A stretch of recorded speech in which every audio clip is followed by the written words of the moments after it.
joining us to talk about this particular story is MaaziEzeoke, is a political and public affairs analyst. Good morning to you, MaaziEzeoke. Yeah, good morning, Ken. Good morning. Nice to have me in your studios. Thank you. Okay. Also joining us to talk about this matter is Awan Hassan. He is a social commentator. He joins us from Abuja this morning. Good morning to you, Hassan. Good morning to you, Hassan.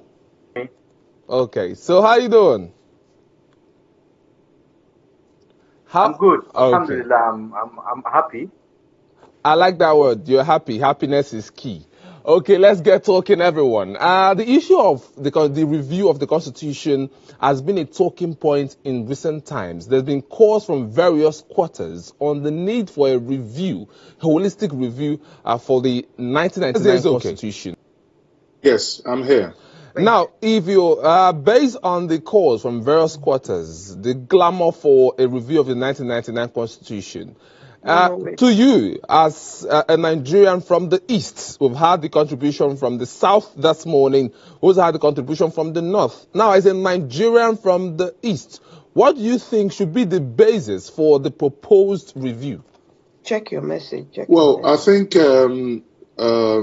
you know, looking at it, like every other person have said, ordinarily, it's something it's something gratifying. But sadly, we are in a nation where people are not genuine to themselves. We have had, before the last election, we had electoral reform bill that is still sitting with the executive for assent. That has not happened. Now we have the 8th Assembly, if we all recall, under Saraki and the Kweremadu, to a point that some of us actually got excited and believed them that they were going to implement all the things, because at a point they said that 25 states had already agreed to the constitutional reform. They are, as it were, that they embarked on. Now, if you recall again, I think about 2017, we had the APC restructuring committee and the 2014 confab report. Now, in all this, what is it gearing to? It's gearing to changing a system that everybody considered that this system is not working, that let us amend the way we govern ourselves via the Constitution amendment. Sadly, it appears not to, we don't appear to have the same inclination. Therefore, I would be aligning myself with the Northern Elders for the first time, reasons being, there is a saying in Igbo, Abamba Tunogo, Ababa Tunogo. When you shoot the first arrow, second arrow, third arrow hits in the same place, suddenly, you ask yourself, is that same target the reason why the arrow is made? Because there isn't, in the past, there appeared no, we've spent our time. In 2018, we got involved, within my group, we made proposals. Within the regions, people spent their hard-earned money to attend. Today, it amounted to naught. It will be a repeat, or it will be, to me, it's, I wouldn't agree to also, in this time, go back and engage in the same constitutional amendment that I understand doesn't work. So why would I? Why would anyone in their right senses, if they want a benchmark, if they want to know what we have discussed, we have the let them go back and basically sift through the 2014 report, the APC committee report, and the last year, 2 years ago, that's 2018. So it's not too much. So what would have changed in the way the amendments we've done in 2018 and today? Okay. So let's start. It's a good place to start. Anyway, okay. I'll come back to you. Okay. Yes, I was about talking to Hassan on the particular question, but it seems he's having network challenge. But let's talk to you now. In the Constitution, some persons have said that Nigeria does not operate through federalism. Is that correct? Or maybe you have a contrary opinion to that particular school of thought? Because that's vital to this discussion this morning. Yes, I don't necessarily, because I mean every person actually knows that that we do have an over concentration within the Nigerian Constitution. When you say over concentration, what do you mean basically? Yeah, over concentration, that the power sits within at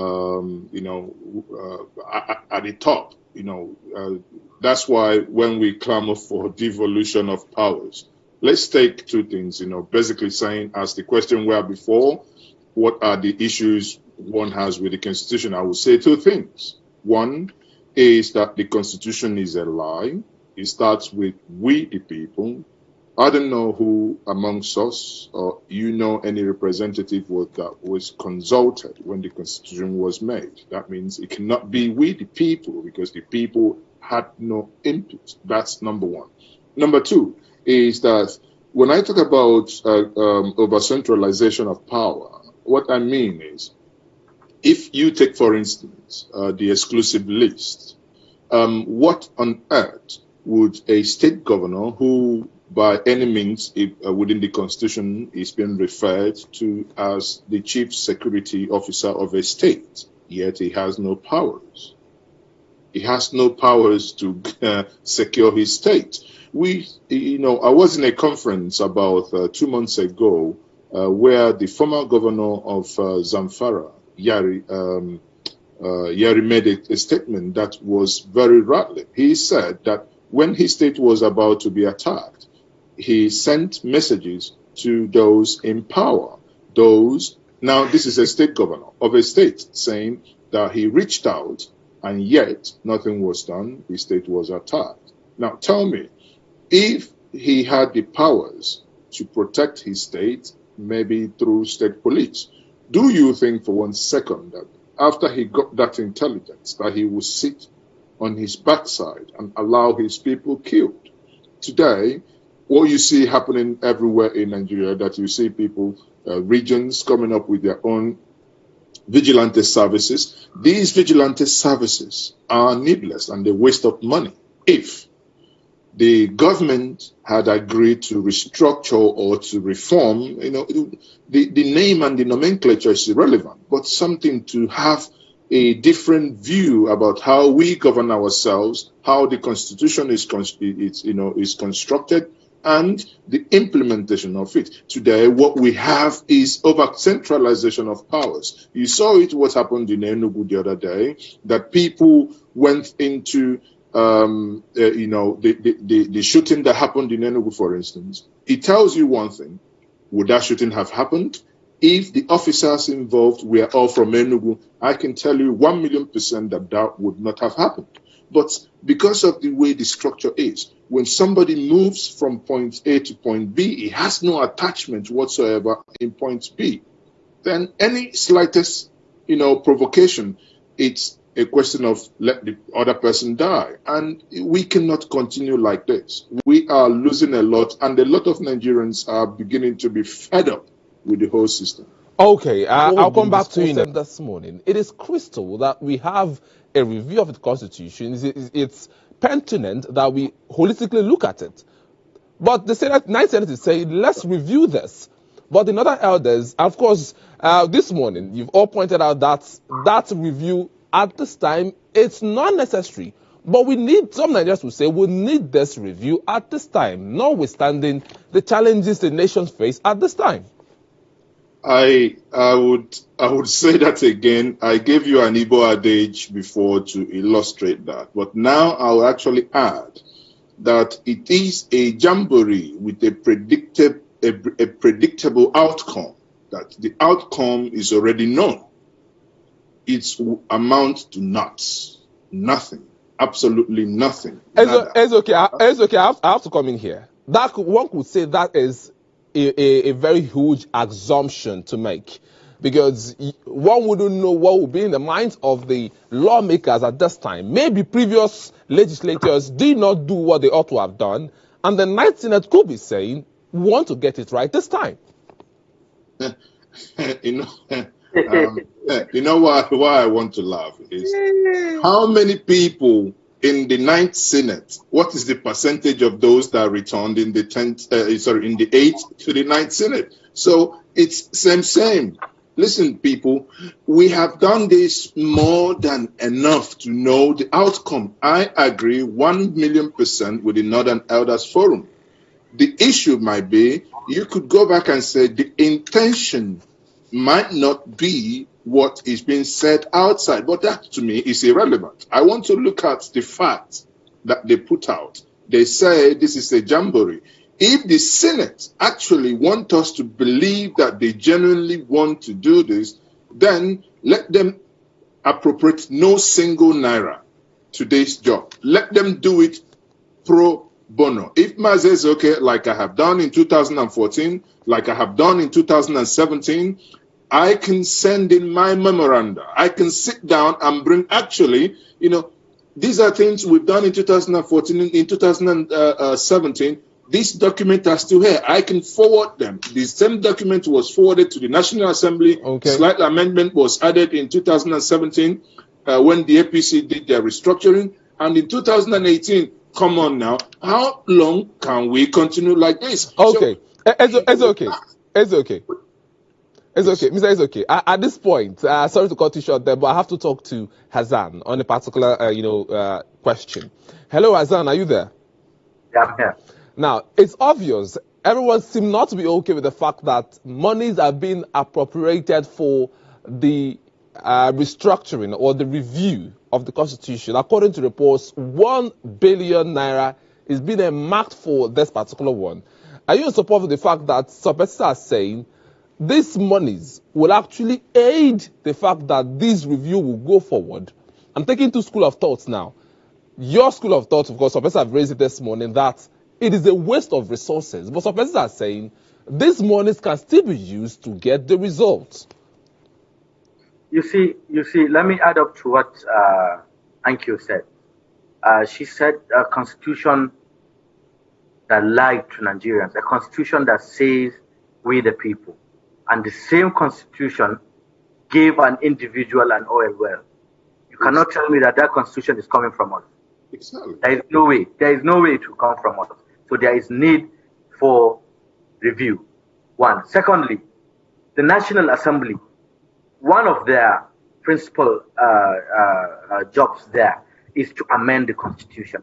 They've been paid salary for that. In fact, the office of the Deputy Senate President is in charge of constitutional alteration, and they have already made a proposal. Let me tell you, this our Constitution should take off clauses of immunity from the President and government. There needs to be a lot to do about anybody going through a criminal case now contesting for governor. I'll give you an example. Bala Muhammad, that is facing a corruption trial, is now governor of Bauchi State. A governor in Kano sat down and was pocketing dollars in his pocket. And that man still got a ticket to recontest for election, and won election in Nigeria. You can't tell me that our constitution is okay by doing this. What sort of constitution? What sort of human beings are we? Is it that we don't see? Is it that what do we want? What Nigeria do we want to live for our children and our grandchildren? I really want to live a very good Nigeria for my kids. I want my kids to grow up and say, wow, that did so long. That is so much for us. And Nigeria, we're proud of Nigeria. We are ready to give service to our country. I don't believe in this constitution. And I don't believe in the National Assembly calling for constitutional review. There is a constitutional review that has passed second reading in the House. Why don't you just go on like that? I can call in a few of the exemplary memorandum that were passed through. One of it is it provides for qualification of the immunity clause to exclude immunity for public officers referred to in section 308 from criminal liability where the offense involves misappropriation of funds belonging to federal, state, and local government. This is an amendment saying we should take off immunity from governors, local government chairmen, president. Once there is a suspicion that they have stolen money I think they need to face, they need to just step aside and face the law. Okay, That is review. Let's talk to MaaziEzeoke on this particular one. Maazi, are you there? I am, of course, yes. Yes. Everyone is talking about the review, the necessary review at this time. But the Ninth Senate seemed to be very optimistic, seemed to be very, very confident that this time they will get it right. It won't be another waste of resources. Well, the Ninth Senate might actually surprise everyone. They've invariably been called the rubber stampers. Maybe they would somehow stamp their feet, or rather stamp their way through the constitutional review. But on a much serious note, again, I think here, without sounding like a broken record, one has, it's, in social science, when something repeats itself for a couple of times, you call it a pattern. Here, sadly, why many of us are not really, persuaded to believe a single word because look at the person talking. That guy is a spokesperson. Basically, say what you be asked to say. Now, can we have consequences if if they know Nigerians are not believing them to give them any constitutional amendment that would amount to anything?